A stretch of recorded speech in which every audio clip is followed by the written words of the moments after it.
Ngay tận thế zombie ập đến, nhưng em trai tớ lại chẳng thức tỉnh dị năng nào. Em cầu xin tớ đừng nói với ai rằng anh không có dị năng.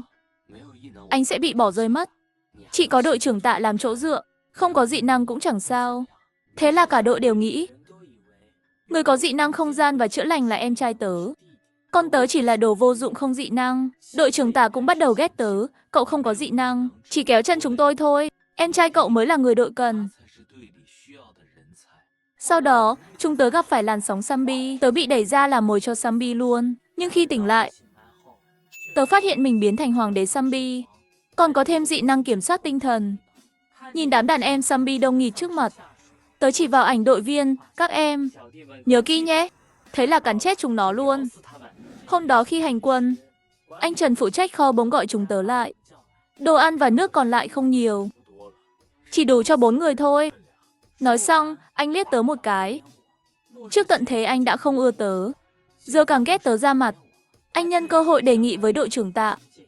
Đội trưởng Tạ, nếu muốn tới căn cứ tuyệt thế, phải bỏ mấy kẻ chỉ biết ăn chùa đi. 4 người trong đội lập tức nhìn sang tớ. Kể cả em trai tớ, Giang Văn. Đội trưởng Tạ thẳng thừng, Giang Hà. Cậu không có dị năng, chỉ làm vướng chân bọn tôi. Em trai cậu với dị năng song hệ siêu đỉnh mới là người đội cần. Nói xong, anh kéo Giang Văn lại gần. Nể tình xưa nay, tôi mong cậu tự biết điều. Chủ động rời đi. Đừng bám víu làm khó mọi người. Mọi người khỏi khó xử. Tớ nghe xong cười lạnh. Anh Tạ hình như quên rồi, ai là người cứu anh từ đống zombie ra vậy? Lúc này tớ nhìn sang Giang Văn, muốn xem em trai tốt của tớ sẽ làm gì. Nhưng em chẳng dám nhìn tớ. Nhìn cũng muốn đuổi tớ đi. Tớ định nói sự thật. Thật ra Giang Văn chẳng có đến. Chưa nói hết câu, Giang Văn vội cắt lời, đội trưởng Tạ, để anh trai ở lại đi.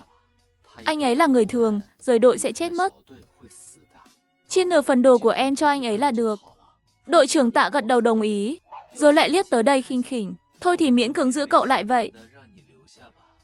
Nhớ ngoan ngoãn chút, đừng gây rắc rối cho bọn tôi đến khi dựng trại nghỉ ngơi.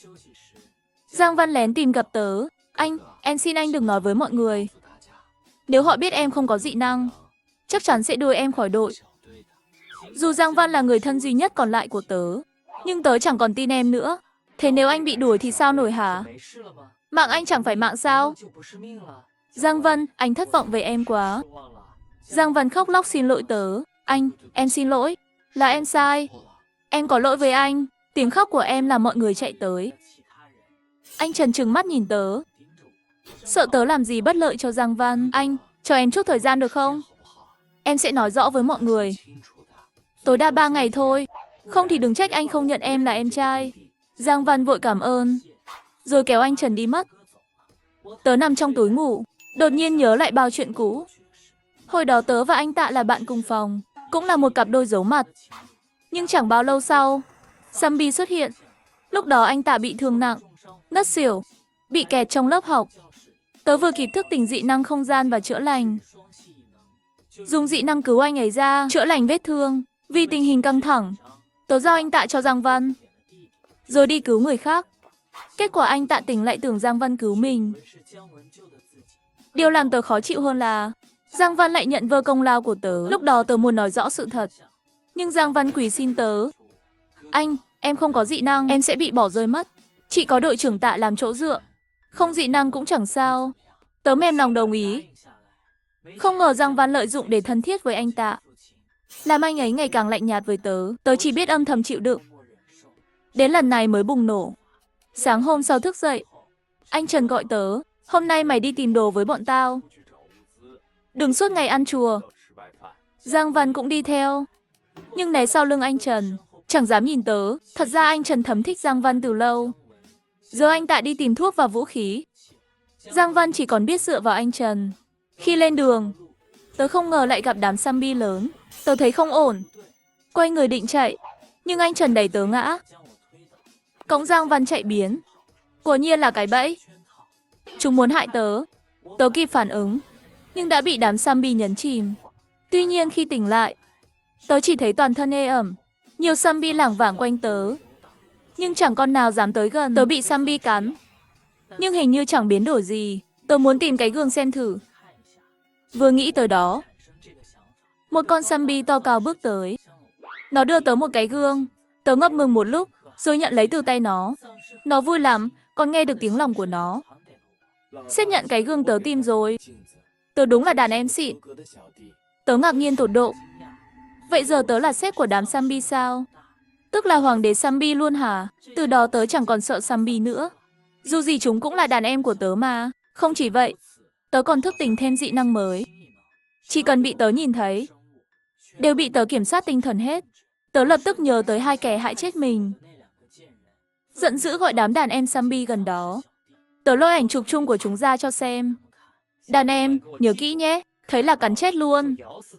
Đám zombie đồng thanh hô, vâng, sếp. Từ hôm đó, tớ luôn bám theo Giang Văn và anh Tạ. Chúng tìm đồ. Tớ thả đàn em zombie chạy đầy đường, dọa chúng chạy tán loạn. Chúng tìm chỗ nấu ăn.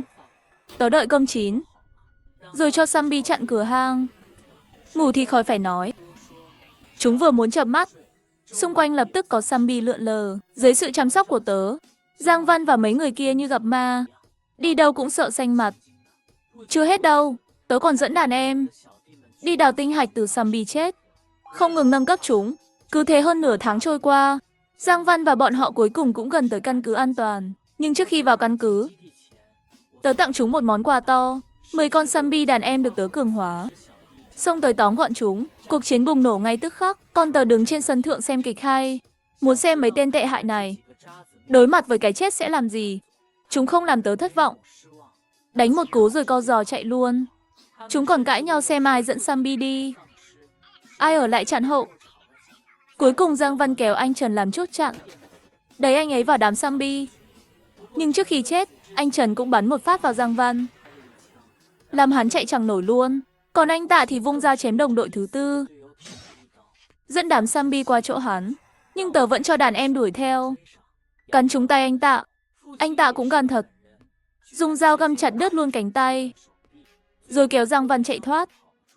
Đợi xung quanh hết zombie, anh ấy cầu xin Giang Văn, Giang Văn, mau dùng dị năng chữa lành, chữa vết thương cho anh đi. Nhưng Giang Văn đâu có khả năng chữa ai.